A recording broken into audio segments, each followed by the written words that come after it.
It might be clear that you're starting the Crawford projects. Here you go. Perfect. Look at that. Oh, wow. Beautiful. No, I guess I'll just. This is fine. Read contents of a file. Oh, yeah. All right. Perfect. Now is it Control C, Now it's Control Control C? C, Control C. Okay. Perfect. That's perfect. Just leave it like that. If you want to push it to GitHub later, we can set that up. But for now, it's you just got your local Git history. All right. Sounds good. Perfect. So now that I've committed this stuff, yeah, like you said, we can set up the. If I wanted to set up a Git repo for this kind of stuff later, we can do that. Yeah.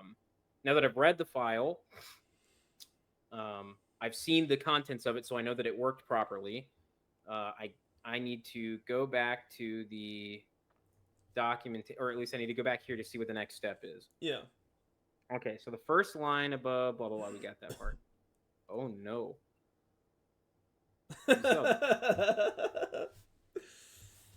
Oh my lord. Oh, nice dark theme, dude. I think if you Please drag don't. it, you might be able to drag it somewhere else. Okay, there we go. Oh no. All right, so this is gonna. All right, so this is. I think this is where it's gonna get a little rough, huh?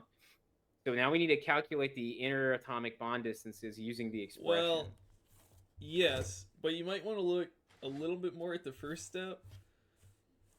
So, Okay. if you recall, you have a single string containing all of the coordinates. Oh yeah, no, I need to break it into its individual pieces. Yeah. Yeah. True. Read the data from each line into appropriate variables and close the file. Okay. All right, so there's a little bit more I got to do here. Yeah. So essentially, I've just read it all into a string. Yep. And for future reference, there's actually a function in Rust called read to string that will do all of those lines that you wrote. Wait, what? There's a function just called read to string Uh-huh. that does all of those steps that you did. All of these steps here? Yeah. Oh. All right, hold on. I want to look at that then. But we had a lot of fun reading the documentation and finding an example. Read the string. See. Oh no, it did come up. This here? No, it's standard stud. I always just say standard. Some people say like stood or something. Okay.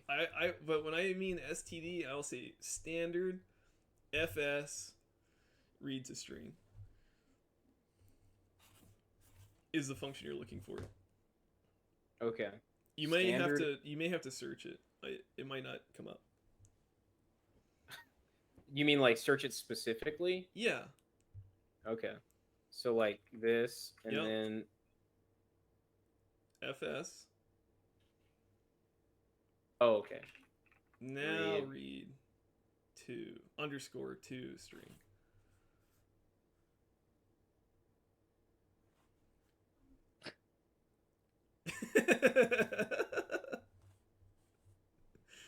This, oh my god. All right. This is a convenience function for using file open and read a string with fewer imports and without an intermediate variable. This function will return an error if path does not already exist. Other errors may also be returned according to options. Okay. So I could have just used this. Yeah. But this just does everything that I've already done. Like it doesn't. Yeah. Okay. So I does, still. I'm pretty sure if you click source in the top right, it's probably gonna look exactly like what you wrote. Yeah. Look at that. Well, kind of. Yeah. So this, you instead of allocating just a plain new string with string new, you can call string colon colon with capacity to tell it how big you expect the string to be. Okay. So as an optimization, they're allocating the buffer string, remember, um, Yes. with a size if they can detect the size. Okay. All right. But yeah, pretty All much what right. you wrote. Okay. So now I need to finish doing this little thing because Yes. now what I need to do is I need to take the the lines within contents and then separate them. Yeah, I like this motion you're making.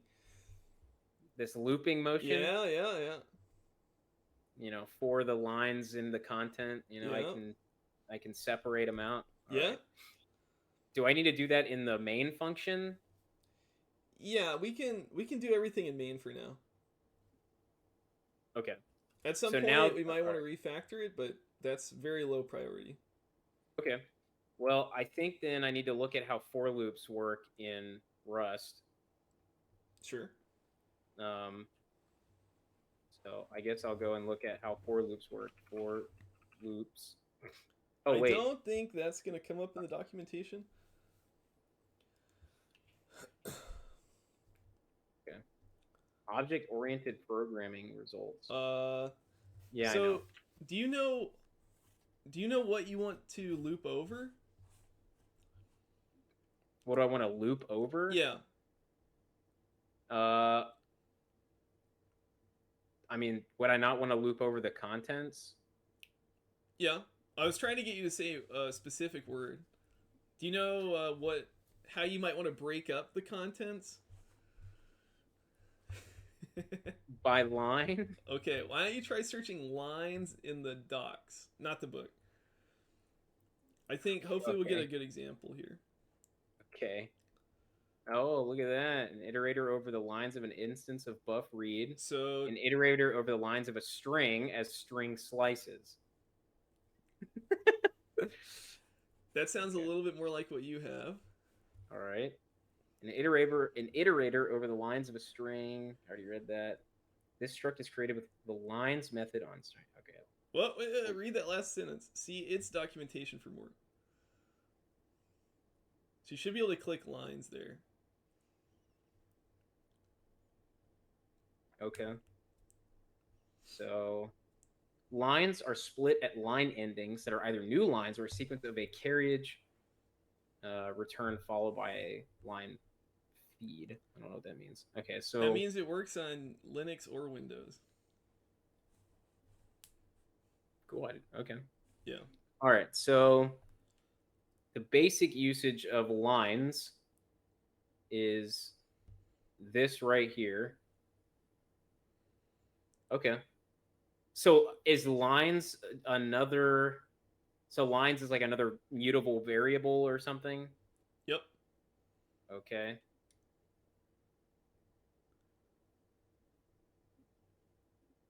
I guess I don't necessarily know how it works. Yeah. So this. Okay. So a really big concept in Rust is iterator. So when it says an iterator, that means a lot. uh, but the most basic thing you can do with an iterator is call dot next to get the next thing in the sequence. We talked about this a couple days ago, but when you call next, the sequence could be empty, so Yes. it actually returns what's called an option, which is similar to Okay. a result in that it has two possible values. It Either it's something or it's nothing, exactly it can either be some, as you can see in these or examples, some foo, some bar, some empty, or it can be or none. some. Okay. Now, for loops in Rust actually have a magic interaction with iterators in that they can loop over an iterator until it returns none. Oh, cool. So Okay. if you want to handle all of the elements in an iterator, you can just say for blank, where blank is whatever variable name you want to use, in iterator, and it'll continuously call Oh, lines dot next in this case until it returns none. so like for if I so would that mean if I want to do like for, Yep. I'm just going to use basic line Yep. in an iterator. So I want to do contents Yep. dot lines. Beautiful.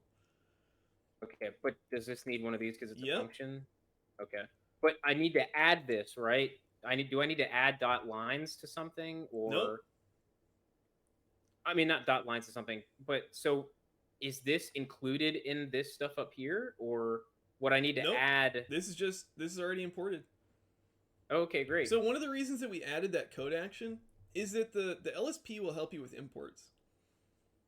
So basically don't worry about imports until if you see some red squiggly, try to put your cursor on it and hit Control C A, and it'll if it needs something imported, the LSP should tell you what to import. Okay. Okay, so this is a little red squiggly. How are for loops done, or so like what do I need to add here for this red squiggly to go away? So like this. Yep. Okay. And Okay, then you so can for go ahead and line- close it if you really want the squigglies to go away. Okay. There you go. Okay, so for line in contents.line. I guess I need to I need to store them somewhere? Sure. I mean, something Or- I like to do. So this is actually, I don't know if this will make sense to you, but some people are really into like REPL driven development in Python or Lisp or whatever, where you like type commands at the REPL, which is basically like a shell, and it shows you what comes out.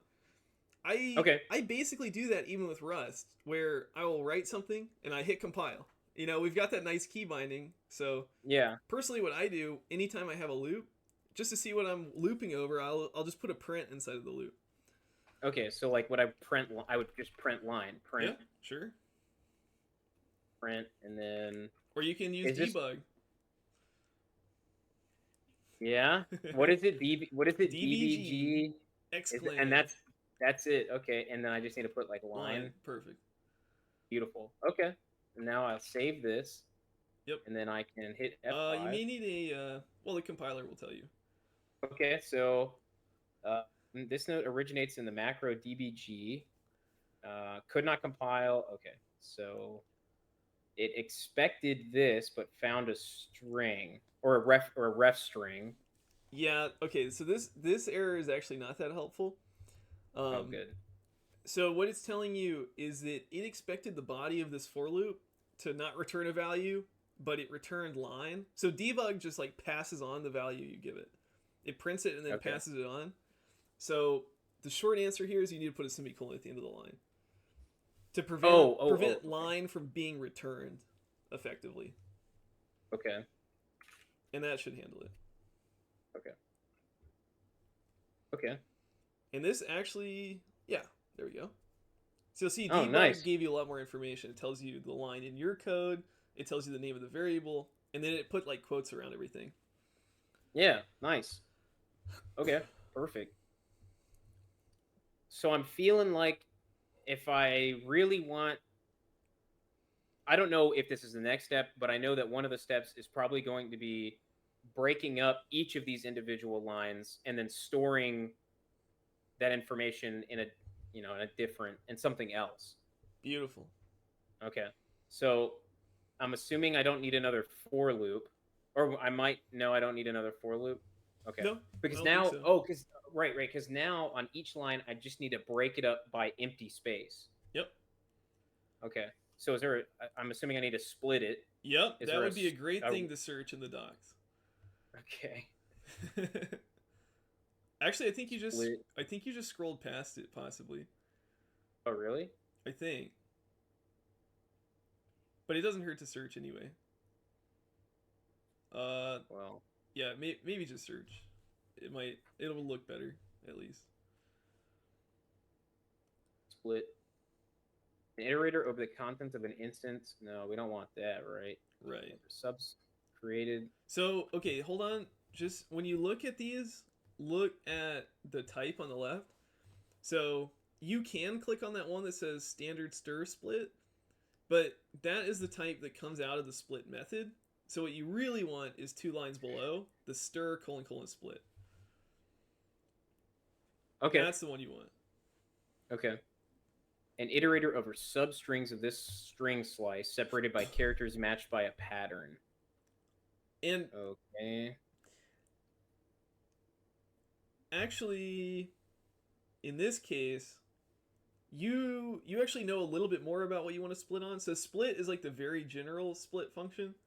So just to save you some time, scroll down on the left and look for other things that start with split. Yeah, right there. Let's keep scrolling down. I think they're usually alphabetical. So look at all the split options you got. Yeah. Yeah, split at mute inclusive once on white space. Yep. Okay. Oh, that's neat. Oh, cool. So this I think is exactly what you had in mind, probably. Yeah. Yeah. Okay. So if I wanted to go back over here, would I do that within? I need to do that within the for loop, or Yeah. would I do? Okay. And I you can would. actually you can just tack that on inside of the debug if you want to see what comes out.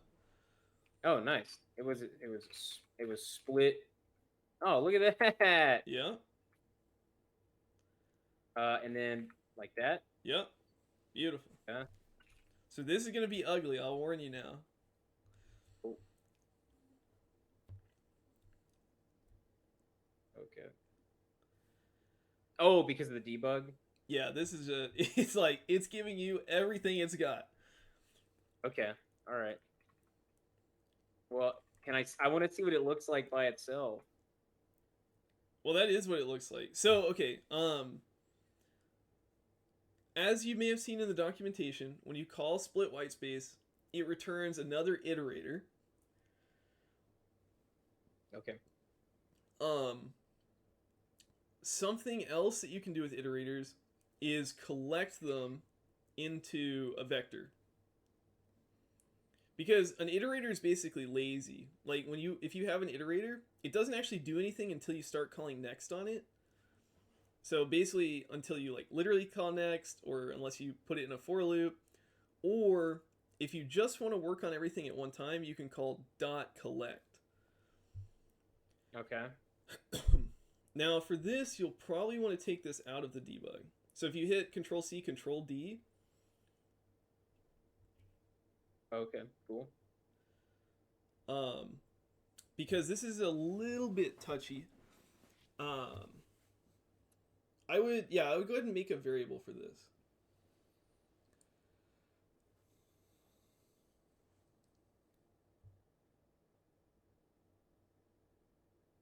Why is it so mad at me? Well, look at your other variable definitions. So you've got to have let mute name equals something. Oh, equal the thing. Okay, so I would do equal line dot line. Sure. Yeah. And yeah, you can see the type there. It's telling you that that is a split white space. Okay. Okay. Now, let's try collecting this into a vector. So a vector is, you can think of it as like a list, basically. Okay. It's just a sequence of objects of the same type. Okay. So you can actually just write dot collect at the end of the line. At the end of dot white space dot. Yeah. I can do. Okay. Because split whitespace returns an iterator, and then collect is a method on an iterator. Okay. Now, the one wrinkle here is that collect itself is generic because you can collect into different things. Like you could collect into a hash map. Not that you need to know what that is yet, but you can collect into different things. So you often have to tell collect what you want to collect into. Okay. And the way that you can do that is similar. Actually, it's exactly what it's showing you with these inlay hints. You just go over to the variable name, and after the variable name, you put a colon, and then you put the type. So go over to line before the equals. Okay. And you put a colon. Actually, why don't you try to compile this, but without it, and just see what it says. Just as good practice. Oh yeah, I want to save it. Okay. Consider giving line an explicit type. Okay. And you can actually, paste in exactly what it tells you there. Nice.